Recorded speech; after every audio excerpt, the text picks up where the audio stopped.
Assalamualaikum warahmatullahi wabarakatuh. Waalaikumsalam warahmatullahi wabarakatuh. Bismillahirrahmanirrahim. Alhamdulillahi rabbil alamin. Wassalatu wassalamu ala asyrafil anbiya'i wal mursalin, imamil muttaqin, sayyidil ghurril muhajjalin, wa ala alihi wa sahbihi ajma'in, amma ba'du. Saudara-saudara kaum muslimin rahimakumullah, pada pertemuan terdahulu sudah kita bicarakan tentang memperbaiki akhlak, baik akhlak kepada Allah Subhanahu wa ta'ala, akhlak kepada sesama manusia, maupun akhlak kepada makhluk Allah lainnya di luar manusia.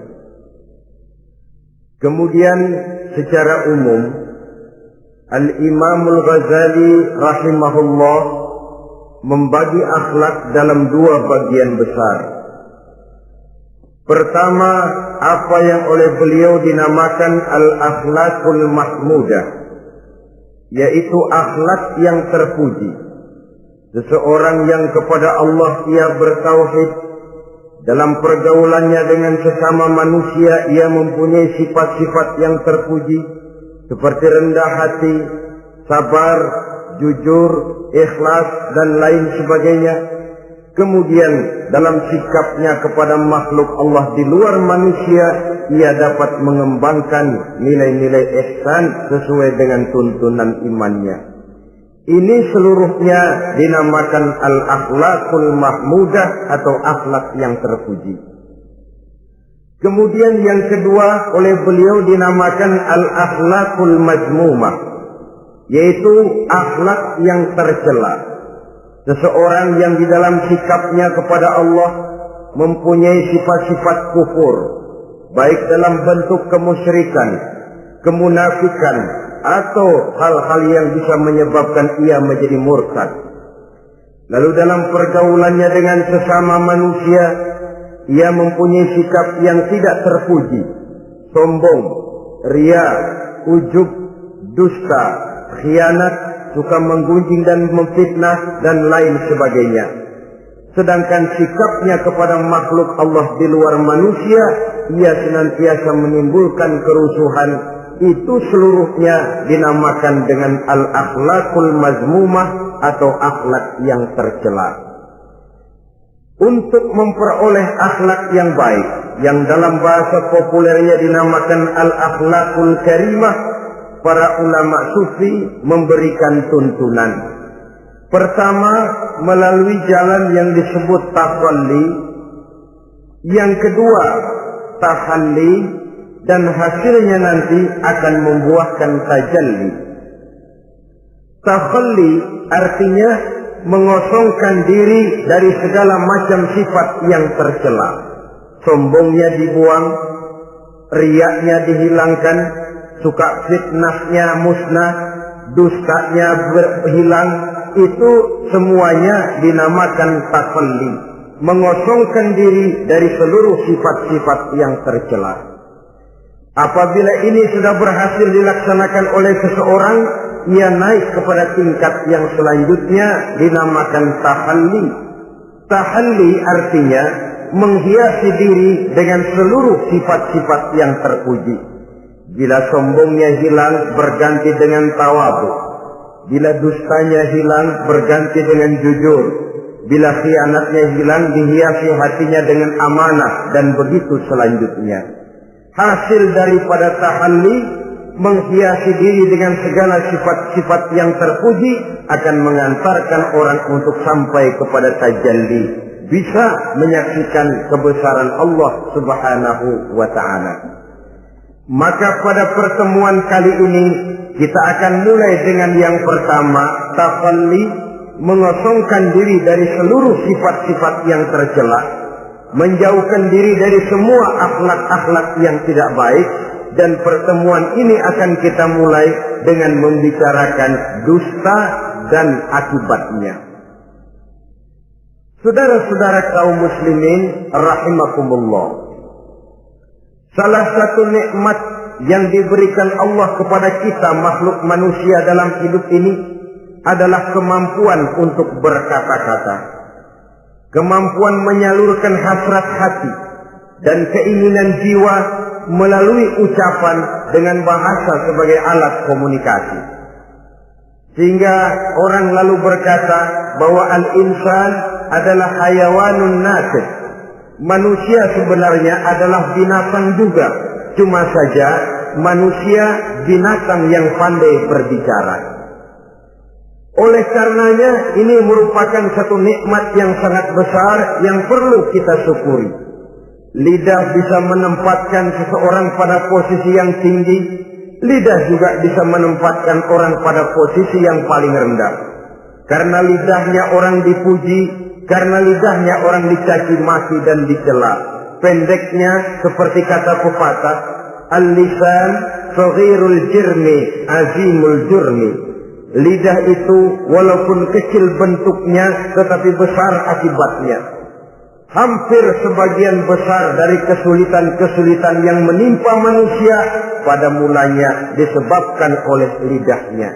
Sehingga pepatah mengatakan salamatul insan fi hifdzil lisan.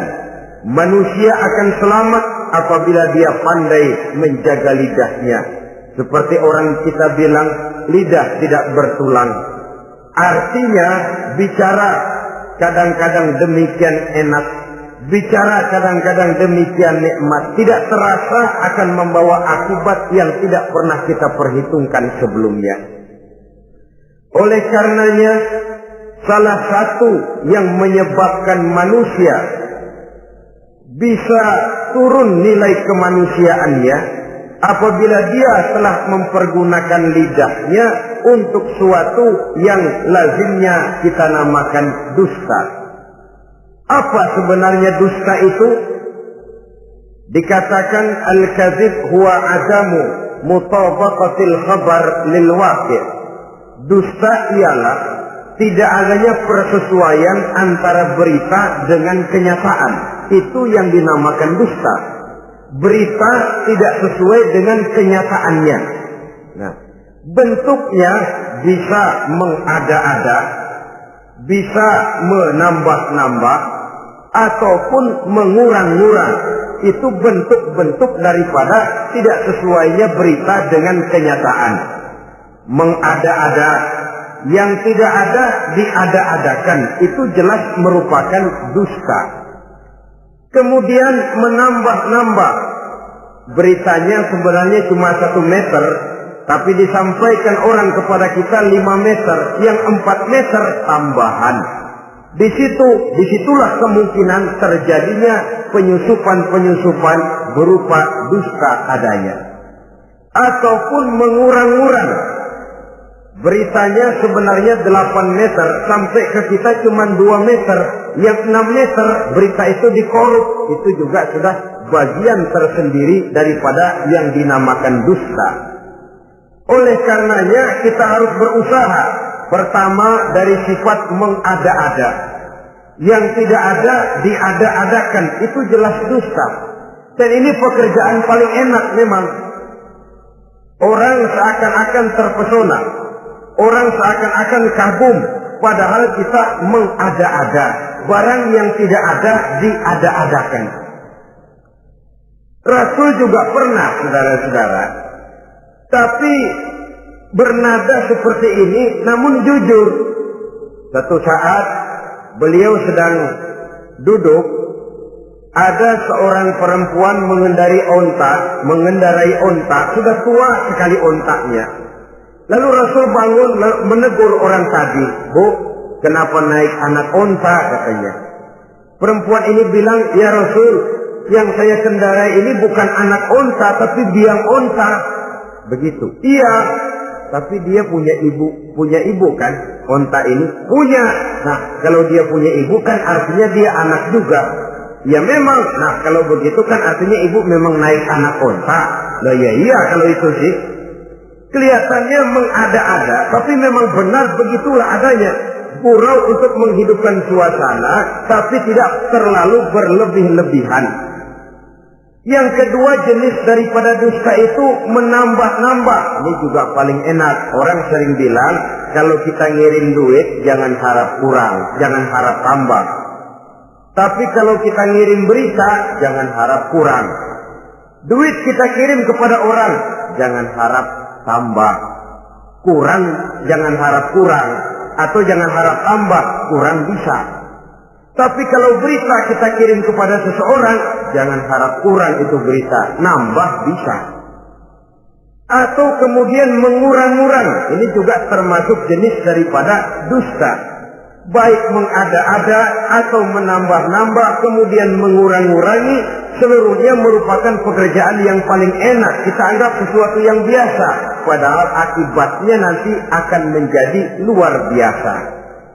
Saudara-saudara kaum muslimin rahimakumullah, apa bahaya dusta dalam kehidupan manusia?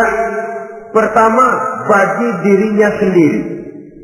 Orang yang berdusta sebenarnya sudah membahayakan dirinya sendiri. Apa bahayanya? Pertama, ia akan dikucilkan dari pergaulan. Sekali dia berdusta, orang mungkin masih percaya. 2 kali dia berdusta, orang mungkin masih bisa mentolerir. 3 kali dia berdusta, orang ngecap. Ini memang udah wataknya nih. Hobi dah kalau begini. Akhirnya dia dikucilkan dari pergaulan. Lain hari, walaupun dia serius bicara, orang nggak lagi nanggapin sebagaimana yang semestinya. Dikucilkan dari pergaulan. Akibat apa? Akibat dari dusta yang dilakukannya. Akan merugikan dirinya sendiri. Ada satu cerita, saudara. Seorang pengembala kambing sedang mengembalakan kambing di tanah lapang. Satu hari iseng dia sendirian.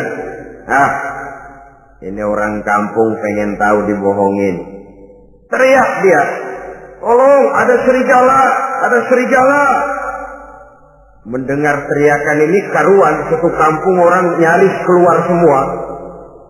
Yang bawa pentungan, yang bawa golok, yang bawa pisau. Mana serigalanya mana? Ini pengembala tadi nyengir. Kagak ada. Gua bohongin lo. Sudah, pulanglah orang kampung ini. Sekali, besoknya begitu lagi. Keluar lagi orang kampung, ternyata juga tidak ada serigala. Pada hari yang ketiga, serigalanya benar-benar datang. Si pengembala tadi pucat, lalu teriak-teriak, tolong ada serigala datang. Nah orang kampung udah nandain.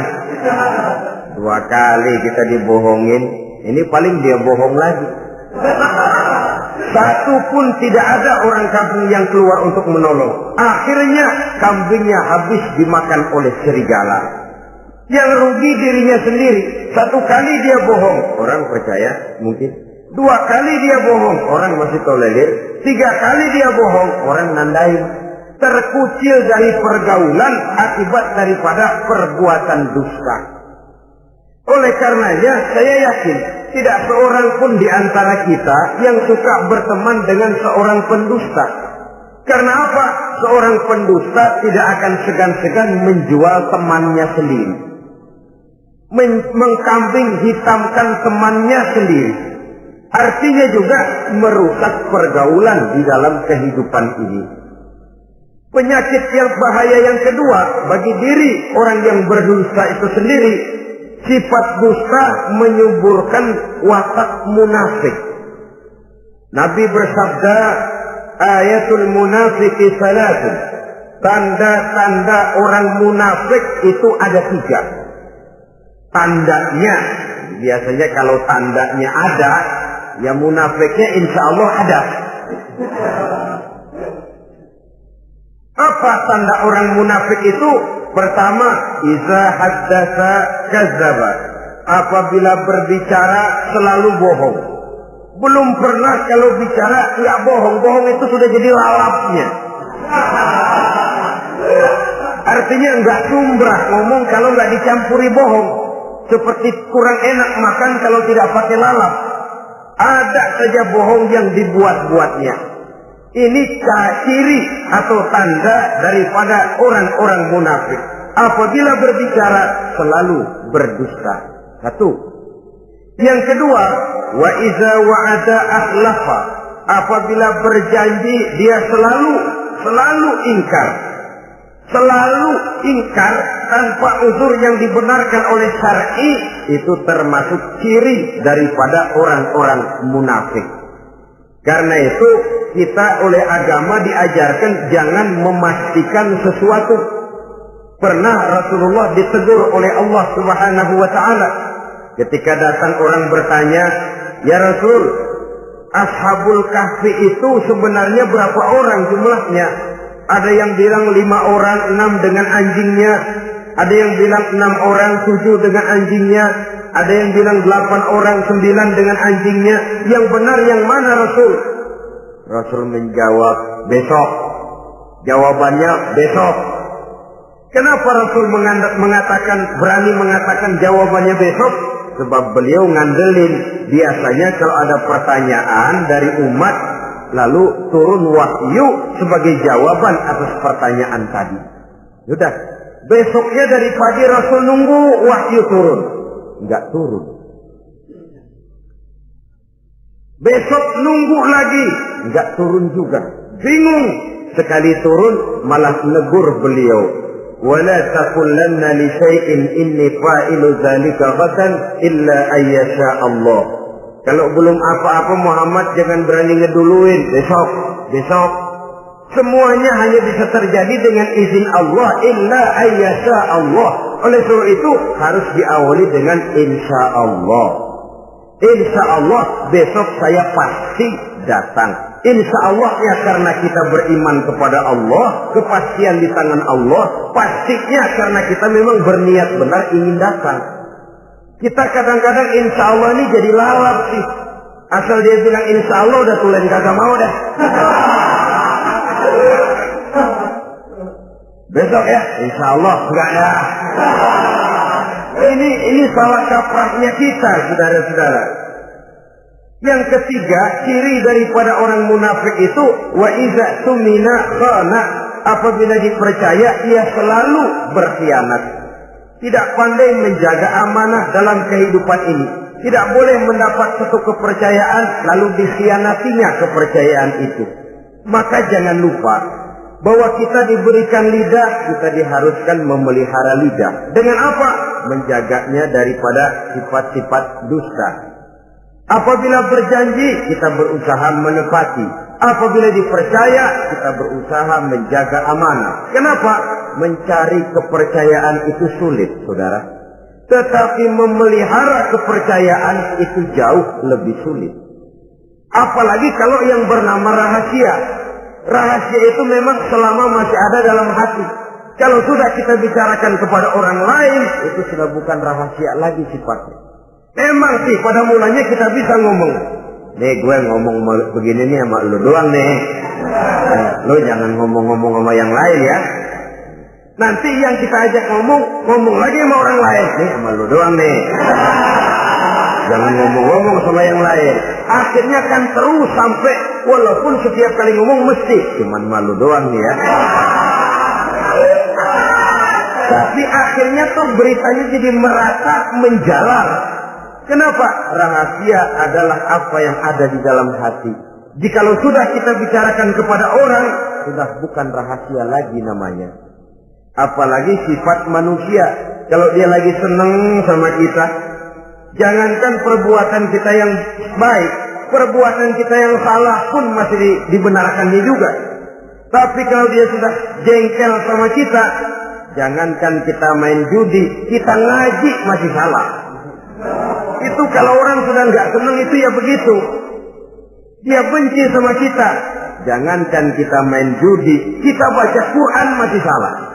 Tapi kalau dia senang sama kita, hampir matanya itu hilang dari penilaian-penilaian yang objektif. Oleh karenanya sifat dusta menyuburkan sifat kemunafikan di dalam diri seseorang yang diantara tandanya tadi iza haddasa kadzaba, apabila berbicara ia selalu berdusta. Kemudian bahaya yang ketiga, orang yang selalu berdusta jauh dari ketenangan. Sebab apa?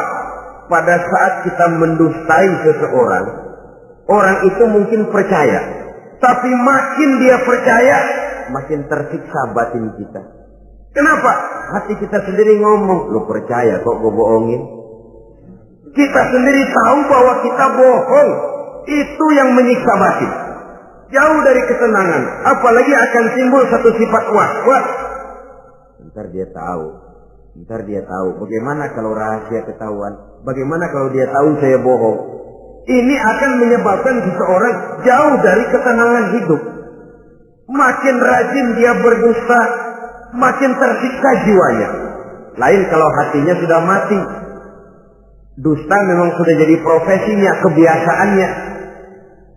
Tidak merasa menyesal, tidak merasa berbuat salah. Dusta itu sudah jadi hobi. Sehingga enak saja.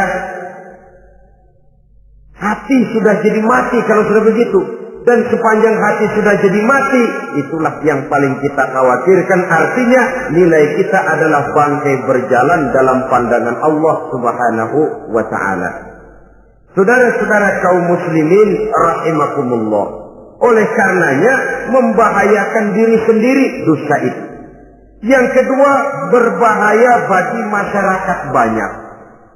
Tentu saja apabila status sosial kita tinggi, makin luas akibat daripada kedustaan kita. Seorang kepala rumah tangga yang berdusta, seluruh keluarganya jadi rugi. Seorang kepala kampung yang berdusta, rakyat sekampungnya rugi. Seorang gubernur berdusta, rakyat satu provinsi rugi. Seorang pemimpin negara berdusta, rakyat satu negara rugi. Makin tinggi status sosial, makin besar akibat daripada suatu dusta. Oleh karenanya menimbulkan keresahan di tengah masyarakat. Masyarakat itu apa? Dimulai dari masyarakat yang paling kecil, rumah tangga. Kalau satu rumah tangga sudah diwarnai oleh sesuatu yang bernama dusta, maka ketenangan, ketentraman, kebahagiaan rasanya akan sulit terwujud di dalam rumah tangga itu sendiri. Seorang istri apabila sudah pandai mendustakan suaminya, maka itu sudah berarti memulai keresakan dalam kehidupan rumah tangga, menimbulkan benih-benih ketidakpercayaan. Apabila seorang suami sudah mulai mempunyai titik ketidakpercayaan kepada istrinya lagi, itu sudah menandakan retaknya basis kehidupan rumah tangga. Istri yang mendustakan suaminya, umpamanya diberikan nafkah, lalu mestinya sebenarnya sudah diperhitungkan cukup, uang masih ada, dikatakannya habis, dan lain sebagainya. Akibatnya nanti si suami mikir-mikir, kan menurut perhitungan duit masih cukup, kenapa sudah habis? Nah, oleh karena istrinya tidak jujur, suaminya juga mulai berusaha tidak jujur lagi.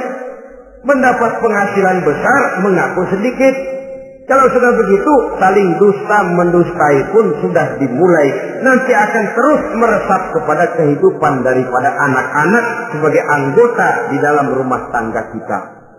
Saudara-saudara, oleh karenanya rumah tangga bisa saja berantakan, menjadi kacau, baik karena dusta istri, dusta suami, dusta anak, atau dusta orang lain menyulut dan mengganggu rumah tangga kita. Suaminya lagi enak-enak duduk di depan rumah, datang laporan. Kamu kok tenang saja di rumah? Memangnya kenapa? Istrimu, waduh. Ya memang kenapa istri? Waduh. Itu tadi naik bajai berdua. Kamu orang laki. Ya memang supir bajai, masih dia sendiri. Tapi kalau berita ini digunting, dikat sampai di situ, kan nanti ini sudah menimbulkan suami mendengar istrinya naik bajai berdua dengan orang laki, tentu marah. Pulang istrinya sudah payah-payah dari pasar, dicaci maki dan lain sebagainya. Apa ini? Akibat dari omongan, dari lidah yang memang kecil dan tidak bertulang itu, tapi sungguh sangat besar akibatnya. Kemudian juga pergaulan. Berapa banyak saudara jauh dari saudaranya, teman berpisah dengan temannya, tetangga marah dengan tetangganya akibat daripada perbuatan lidah, daripada ucapan lidah ini. Akibat daripada yang bernama dusta ini. Oleh karenanya, saudara-saudara, dusta pun merusak pergaulan. Kemudian usaha. Satu kali kita berdusta, mungkin usaha mendatangkan untung. 2 kali kita berdusta, masih bisa mendatangkan untung. 3 kali kita berdusta, orang akhirnya akan mengadakan perbandingan. Ini kadang-kadang dalam usaha, dalam dagang, dusta juga bisa jadi lalat. Orang nawar dagangan kita, berapa harganya bang? 500. 300 ya, tadi ada yang nawar 400, saya nggak jual. Padahal kagak ada yang nawar. Dia buat sedemikian rupa. Atau kadang-kadang tidak segan-segan memakai sumpah untuk membela kebohongannya. Ya, walaupun sebenarnya bukan sumpah, karena sumpah itu harus dengan lafzul jalalah, wallahi atau billahi atau demi Allah. Kadang-kadang dengan kata-kata yang kasar. Modalnya cuma 500. Tapi ketika ditawar orang, yang bener aja nawar bu. Padahal ini saya beli modalnya aja 700 perak, biar mampus nih. Dia beli cuma 500, ngaku modalnya 700 pakai biar mampus lagi. Saudara hadirin yang saya hormati, sepintas mungkin orang percaya, mungkin orang yang tergerak untuk membeli, tapi kemudian keuntungan yang didapat dengan jalan berdusta itu, bisakah membawa berkah dalam kehidupan kita? Rasanya tidak. Dan kalau sudah tidak membawa berkah, maka itu, keuntungan itu tidak lagi akan mendatangkan ketenangan di dalam kehidupan. Oleh karenanya, menjaga lidah ini memang berat. Sehingga dalam satu hadis lain, Nabi bersabda, Al-jannatu mustaqatun ila arba'ati nafar. Sorga rindu, sorga kangen kepada 4 macam manusia. Ini model. Biasanya manusia yang kepengen benar masuk sorga, ini malah sorganya yang rindu, kangen benar kepengen dimasuki oleh 4 macam manusia. Siapa mereka? Pertama, saliyil Quran. Orang yang gemar, hobi membaca Al-Quranul Karim. Orang yang gemar membaca Al-Quran dirindukan oleh surga. Apa membaca sekedar membaca? Ya, membaca Quran kan beribadah, dari sebab membaca itu mengerti atau tidak mengerti artinya.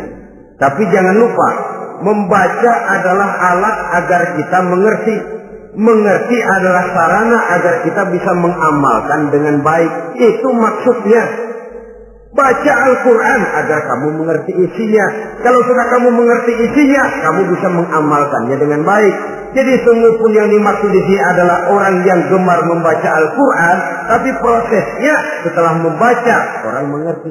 Sebab orang hanya bisa mengerti kalau dia sudah membaca. Kemudian apabila mengerti, dia terdorong untuk mengamalkan. Taliyil Quran bukan hanya orang yang sekedar gemar membaca Al-Quran, tapi juga yang membawa gaya hidup yang Qurani. Saudara-saudara kaum muslimin rahimakumullah, taliyil Quran, orang yang gemar membaca Al-Quran dirindukan oleh surga. Yang kedua, wa mut'imil ji'an, orang yang memberi makan orang yang kelaparan. Nabi memberikan anjuran sangat, siapa yang ingin dekat dengan aku di hari akhirat nanti, bersahabatlah ia dengan yatim, dengan piatu, dengan janda-janda tua yang miskin, perlu uluran tangan, mereka yang hidup di bawah garis kemiskinan. Bila diberikan kelebihan rizki oleh Allah, bersahabatlah dengan orang yang tidak mampu. Mut'imil ji'an, orang yang memberi makan orang kelaparan, dirindukan oleh surga. Saudara-saudara kaum muslimin rahimakumullah, demikian besar perhatian Islam terhadap kepekaan sosial, terhadap kesetiakawanan sosial ini, sampai dalam ayat Al-Quran dijelaskan oleh Allah Subhanahu wa ta'ala, ara'aita allazi yukadzibu bid-din fadzalika allazi yad'ul yatim wa la yahuddu ala ta'amil miskin. Tahukah kamu, kata Allah, siapa orang-orang yang mendustakan agama, beragama tapi dianggap mendustakan agama. Kalau sudah dianggap mendustakan agama, artinya imannya dusta, dia sholatnya dusta, dia puasanya dusta. Siapa mereka itu? Fadzalika allazi yad'ul yatim.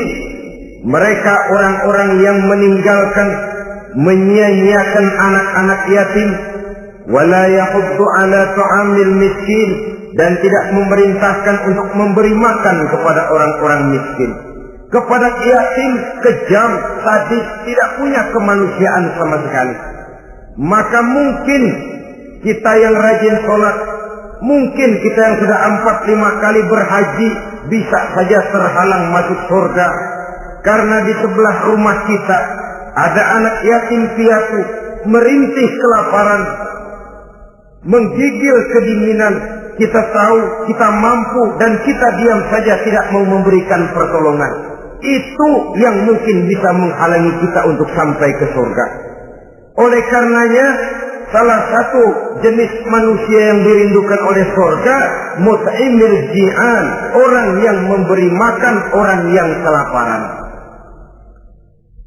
Yang ketiga, orang yang dirindukan oleh surga, wasaimina fi Ramadan, orang yang melaksanakan ibadah puasa di bulan suci Ramadan.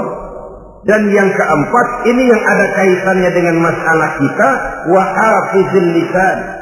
Salah satu manusia yang dirindukan oleh surga ialah orang yang pandai menjaga lidahnya. Artinya dia bisa menempatkan diri, kapan waktunya bicara, kapan waktunya diam. Orang bilang memang kalau bicara itu perak, diam itu emas. Maksudnya diam lebih berharga daripada bicara. Tapi orang memang harus pandai menempatkan diri. Artinya tahu kapan waktunya bicara, kapan mestinya diam. Kalau waktu diam dia bicara, namanya dia tidak tahu diri. Kalau harus bicara dia diam, dia namanya juga tidak mau menyampaikan sesuatu yang seharusnya dia sampaikan. Sama saja ada orang bilang sedikit bicara banyak bekerja. Sebenarnya harus seimbang. Banyak bicara harus banyak bekerja. Biasanya kalau sedikit bicara banyak bekerja itu dua kemungkinan. Kalau nggak main catur, maling.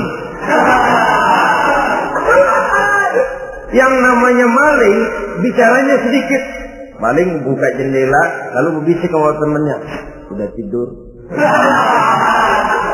Ngomongnya segitu, selebihnya dia kerja serapi-rapinya. Sebaliknya, banyak bicara, sedikit kerja, bahkan nggak pernah kerja, orang gila. Coba saja lihat orang gila, ngomong melulu, kerjaannya nggak ada.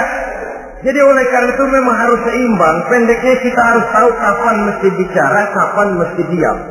Kalau menghadapi kebatilan kita diam, kata Nabi, as-sakitu 'alal batil syaitanun afraq. Orang yang diam menghadapi kebatilan, setan gagu. Masya Allah, saudara-saudara. Ada munkarat, ada maksiat, ada kebatilan, ada kezaliman. Dia diam, tidak mau menyampaikan yang benar. Itu setan gagu. Sehingga dikatakan, qulil haqqa walau kana murran. Sampaikan, katakan yang benar walaupun pahit. Dan memang menyampaikan kebenaran bukan main pahitnya. Bukan main getirnya, banyak resikonya. Tapi ini sesuatu yang harus kita sampaikan. Sebab kata Nabi tadi, orang yang diam menghadapi satu kebatilan sama saja dengan setan gagu. Orang yang pandai menjaga lidahnya dirindukan oleh surga. Dan ini walaupun kelihatannya pekerjaan ringan, kecil, berat, saudara-saudara. Bahkan diceritakan Nabi Ibrahim itu pernah nangis di hadapan Allah Subhanahu wa Ta'ala. Ketika ditegur, ditanya, kenapa kamu menangis Ibrahim? Saya ini seumur hidup pernah 3 kali berdusta, ya Allah. Bagaimana saya tidak bingung mempertanggungjawabkan ini di hadapanmu? Nabi Ibrahim seumur hidup 3 kali bohong, bingung, nangis. Kita sehari 16 kali bohong, nyengir aja. Nggak ada bingungnya, emang hobi. Kalau nggak bohong, puyeng palanya. Tiap hari selalu mencari sasaran. Siapa lagi gue bohongin ini? Saudara-saudara kaum muslimin rahimakumullah. Kelihatannya pekerjaan ini kecil, ringan, tapi sungguh berat. Mengerem lidah, menjaga lidah daripada perbuatan ucapan-ucapan yang tidak mengandung manfaat, apatah lagi sampai bersifat dusta dan membahayakan orang lain. Oleh karenanya, dusta ini kalau dalam agama, berdusta dalam agama biasanya munafik.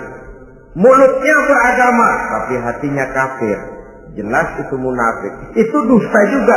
Dusta yang membawa kita kepada dosa kelas kasab. Ya kalau kita mendustai teman, memang dosa. Dosa yang nilainya tidak sebesar kalau kita mendustai agama. Tapi sungguh pun demikian, dosa kecil-kecil juga kalau ditumpuk banyak juga. Padahal kata Imam Ghazali, hati itu seperti kaca. Dosa itu debu yang nempel di kaca. Kalau debu-debu itu terus numpuk, kita malas ngelapnya, malas ngebersihinnya. Jadi satu berkarat di kaca, susah banget ngebersihinnya. Coba kaca kalau udah karatan, pakai silet kita gosok, setengah mati. Begitu juga perbuatan dosa. Kalau kita senang dusta, biarinlah dosa kecil. Bohong lagi, bohong lagi, bohong lagi. Numpuk berkarat di hati itu dosa. Nah hati itu kalau sudah dilingkungi oleh karat, nur, cahaya kebenaran itu sulit untuk masuk. Karena dia sering berdusta, orang lain dianggap sama juga sama dirinya. Ini yang celaka. Oleh karenanya timbul sifat menyamakan orang lain dengan keadaannya sendiri. Dikala itu hati yang sudah penuh dengan noda-noda dosa itu sudah berkarat sehingga sulit untuk dibersihkan lagi. Itu sebabnya Nabi berpesan, ittaqillaha haitsu ma kunta wa atbi'is sayyi'atal hasanata tamhuha wa khaliqin nasa bi khuluqin hasanin. Bertakwalah kamu kepada Allah dimanapun saja kamu berada. Bertakwa dimanapun saja kamu berada. Di pasar takwa kita, di kantor takwa kita, di masjid takwa kita, di rumah tangga bertakwa kepada Allah dimanapun saja kamu berada. Kita sih kadang-kadang takwa juga, cuman musinan. Takwa kita pakai tempat. Asal lagi duduk di masjid, dengerin pengajian, denger kiai pidato, manggu takwa, bener. Aduh. Keluar dari masjid, teler aja lagi.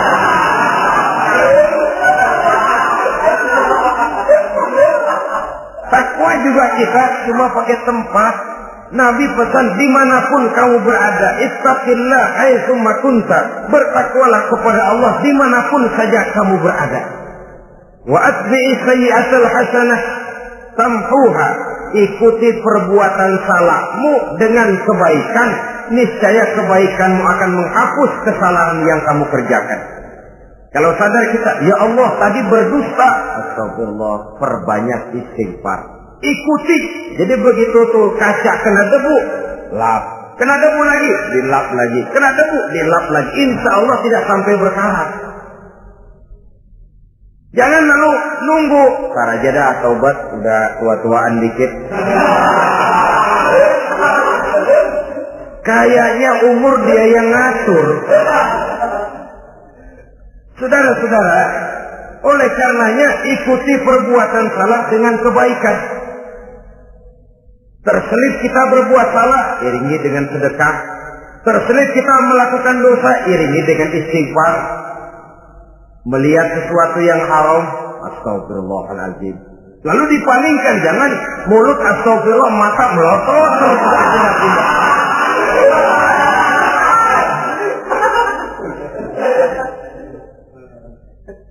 Wa khaliqin nasa bi khuluqin hasanin, dan bergaulah dengan manusia mempergunakan akhlak yang baik. Ini pesan daripada Rasulullah sallallahu alaihi wasallam. Jadi oleh karenanya dusta dengan seluruh akibatnya ini bisa menimbulkan bahaya bagi diri sendiri, bagi rumah tangga, dalam pergaulan, dalam usaha, dalam masyarakat, bahkan pada akhirnya bagi kehidupan satu bangsa dan satu negara. Lidah yang kecil tapi besar akibatnya bisa menyengsarakan manusia atau menempatkan manusia dalam satu posisi yang tinggi. Kalau kita adakan satu perbandingan, Nabi Ibrahim seumur hidup 3 kali saja berdusta, nangis di hadapan Allah. Kita yang hampir tidak ada hari, ya kalau orang sekarang bilang tiada hari tanpa olahraga. Rasanya kita kalau mau jujur bisa juga bilang tiada hari tanpa bohong. Pernahkah kita menangis menyesali dusta yang sudah kita lakukan? Berapa banyak orang yang sudah kita janjikan kita gantung dengan janji itu. Padahal dia punya hajat yang demikian sangat bergantung kepada kita. Tapi lidah ini enak saja. Gampang dah. Tar. Sok. Gampang dah itu mah. Beres dah beres. Enggak ada yang enggak beres. Semuanya kalau lidah kita beres, gampang, ntar, besok, enak, endah aja.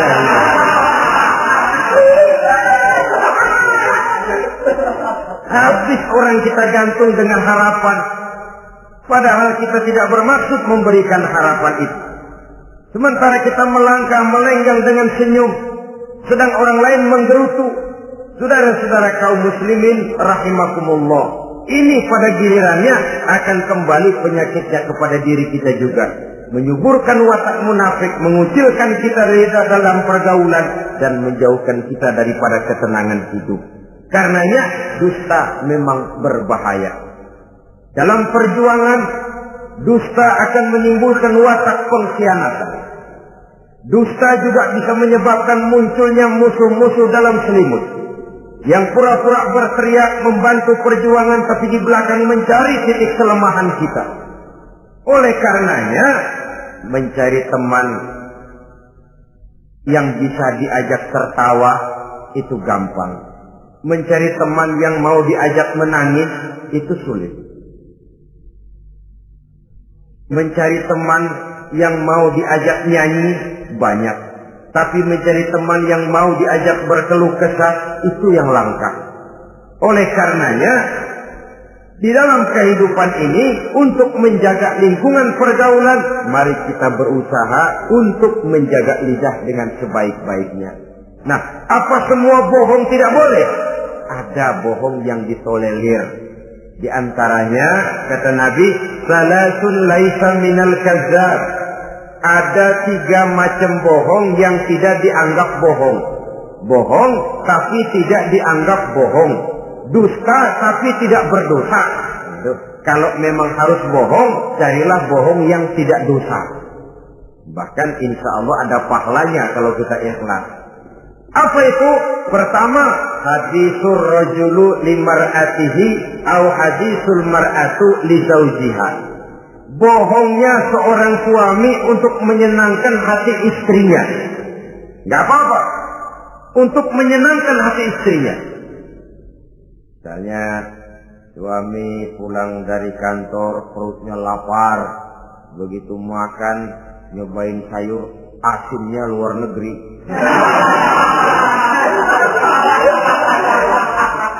Baru dicobain sedikit, suaminya udah celam-celam, melotot matanya. Istrinya negor, "Bang, sayur keasinan ya?" Enggak. Soal keasinan bagus. Cuma tadi di kantor saya sudah diajak makan oleh teman, jadi masih kenyang. Simpan sajalah, nanti sore kita baru makan. Lapar, kesel, jongkok, tapi karena mau menyenangkan istri. Enggak. Atau sama saja dustanya seorang istri untuk menyenangkan hati suaminya. Bisa saja itu terjadi. Suaminya beli sendal buat istri. Mahal, padahal murah, kena mahal. Warnanya gak enak dilihat, potongannya norak. Suami istri tahu kalau itu sendal murah. Suaminya tanya, "Bagaimana, Bu, sendal yang saya beli?" Waduh, cakep bener, Bang. Luar biasa. Tangga kita mana ada yang pakai sendal begitu. Memang kagak ada, jelek.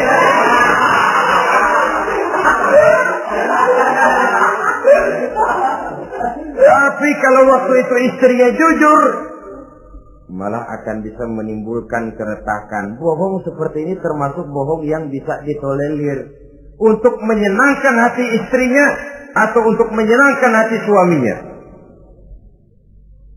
Tapi lalu jangan dieksploitir.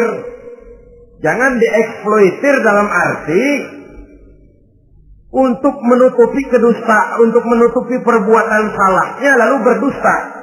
Menutupi perbuatan salahnya, itu yang tidak boleh. Sebab bagaimanapun ditutupi, perbuatan salah toh akhirnya akan naik juga ke permukaan. Yang kedua, al-kazib li islahi zatil bain.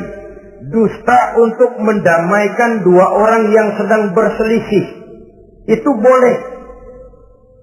Malah Raja Iblis, kalau ada dua orang yang sedang berselisih, marahan kita jadi tukang sulut, tukang ngipasin. Datang ke sana ngipasin, datang kemari ngipasin. Tidak mendamaikan. A marah sama B. Datang kita sama A katanya kamu marahan sama B. Ya itu B kurang aja. Enggak begitu. Saya kemarin ketemu di si B, dia bilang kangen sama sampean, pengen ngobrol sama-sama. Padahal B enggak pernah ngomong apa-apa. Dia bohong, dia olah sedemikian rupa supaya orang yang berselisih jadi damai. Itu bohong yang berpahala malah. Yang ketiga, bohong untuk menyelamatkan jiwa seseorang. Itu boleh. Ada orang mau membunuh, PKI nyari ustad. Nah, kamu tahu rumahnya Ustad Ano? Kamu tahu? Tahu, Pak. Di mana? Bapak mau apa? Mau saya bunuh dia, kurang ajar. Oh, orangnya nggak ada, Pak. Kemana? Nggak tahu, keluar negeri, keluarnya lagi kali dah. Jauh. Padahal orangnya ada di dalam, tapi dia berdusta untuk menyelamatkan jiwa orang yang sedang terancam. Itu malah boleh, bukan saja boleh, berpahala, malah berdosa kalau waktu itu dia jujur. Mau cari ustaz buat apa, Pak? Mau saya bunuh? Ada, Pak, di dalam. Ada.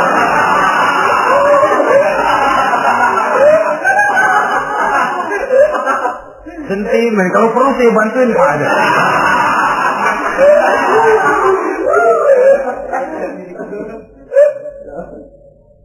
Hanya jenis bohong-bohong seperti ini yang bisa ditolerir.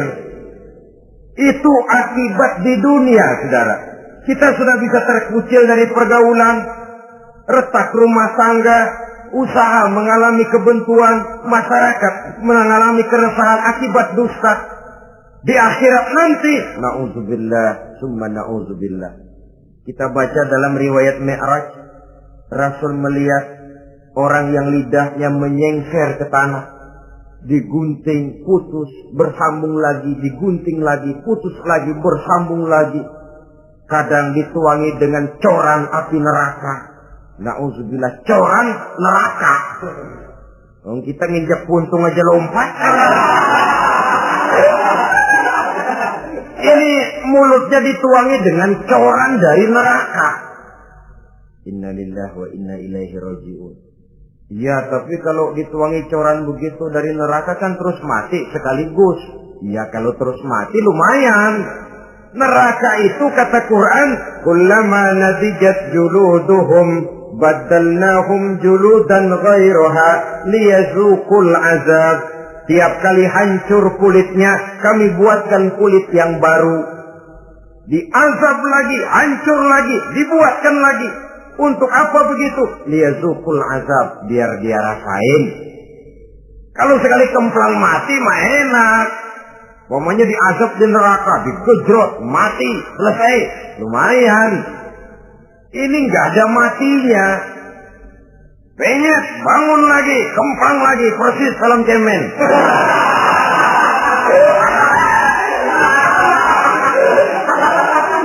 Cuma kalau film cemen mah film, dan itu jelas dusta, di neraka orang tidak kenal mati. Hancur jasadnya, dibuatkan lagi, diazab lagi, dan begitu selanjutnya. Jangan lalu berhitung. Kalau dosanya kebanyakan kan malaikat Malik gemes, ntar dilemparin ke neraka, kelebihan liwat. Jadi nggak mampir di neraka. Ya nggak mungkin, saudara-saudara. Tiap kali hancur kulitnya, diganti dengan kulit yang baru. Untuk apa itu? Liyazuqul azab. Biar dia rasakan benar azab itu. Allahu Akbar. Sudah di dunia dia mendapat akibat yang sedemikian rupa dan punya akibat buat yang lain.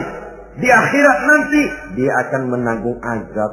Apalagi kalau dustanya sampai membuka aib saudaranya sendiri. Dusta untuk menelanjangi orang lain. Logikanya saja, kalau ada teman kita atau aurat kita terbuka, kita harus menutup. Muslim dengan muslim seperti satu badan. Bila yang satu sakit, yang lain ikut merasa sakit.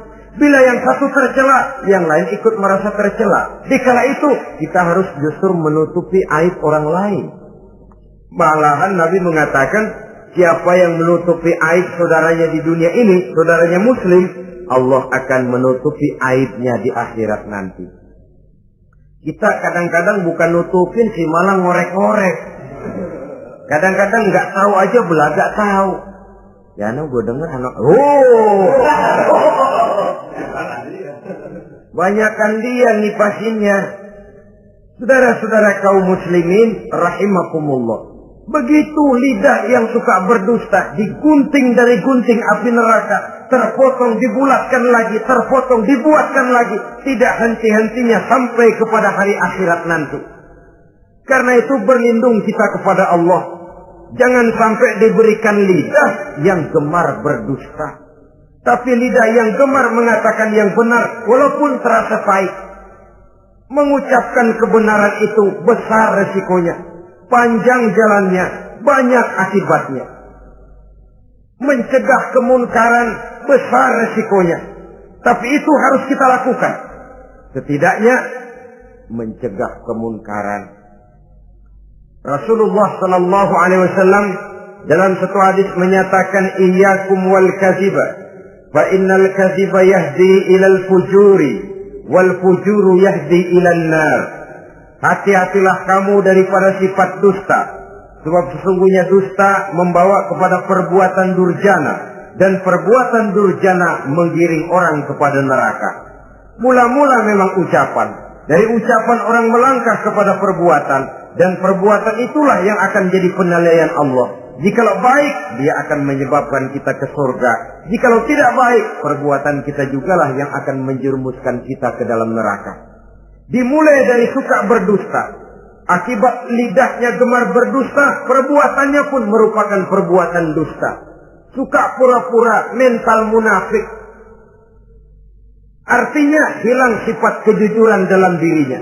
Apabila ini sudah melembaga dalam kehidupan seseorang, sulit dia melepaskan diri dari cengkraman dusta itu sendiri. Untuk jangka pendek di dunia ini, maupun jangka panjang di akhirat nanti, dusta hanya akan membawa malapetaka bagi diri yang bersangkutan dan juga bagi orang lain. Benar kalau tadi pepatah mengatakan salamatul insan fi hifdzil lisan.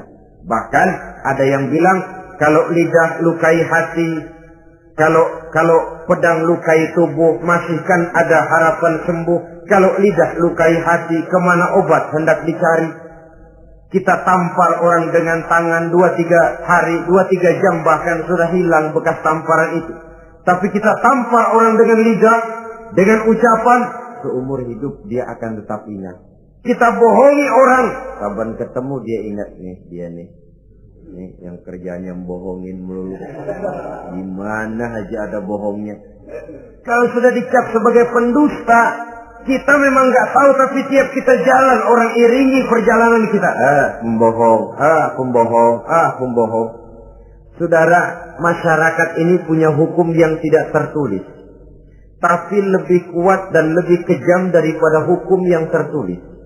Sehingga lalu orang mengatakan sekali arang tercoreng di dahi, seumur hidup orang tak percaya. Ini artinya hukum masyarakat itu lebih kejam daripada hukum yang tertulis.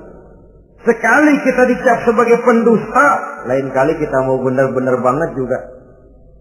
Aku benar-benar banget ini, sumpah dah. Alah, sumpah lo udah lalap dah, kagak laku. Ya Allah, kita sumpah pun orang gak percaya. Ya kalau binatang kita pegang ekornya, barangkali. Tapi kalau orang jelas omongannya yang kita pegang. Nah kalau omongannya sudah nggak bisa dipegang, apanya lagi yang kita harapkan? Oleh karenanya saudara-saudara, lidah yang kecil bentuknya tapi besar akibatnya ini harus diisi dengan nilai-nilai iman. Lidah yang sudah dimasuki nilai iman akan berat untuk berdusta, berat untuk memfitnah, berat untuk menggunjing, ringan untuk mengucapkan yang baik, ringan untuk zikrullah, ringan untuk baca Quran, ringan untuk musyawarah terhadap hal-hal yang baik. Lidah yang ada imannya, aduh berat saja kalau sudah memfitnah orang, berat kalau harus menggunjing orang. Tapi lidah yang belum ada imannya, nyelonong saja, licin kalau diajak fitnah, licin kalau diajak ngata-ngatain orang, licin kalau diajak mengadu domba orang lain. Dan ini akan berakibat nantinya timbulnya keretakan, keresahan sejak dari pribadi, rumah tangga, masyarakat luas. Akibat apa? Dusta. Dari sekian dusta yang paling kita khawatirkan adalah kalau kita sampai dicap oleh Allah sebagai pendusta agama. Beragama tapi dianggap pendusta. Agama sekedar lipstik, agama sekedar dekorasi, agama sekedar penghias kartu tanda penduduk, tapi hidup jauh dari tuntunan nilai-nilai agama.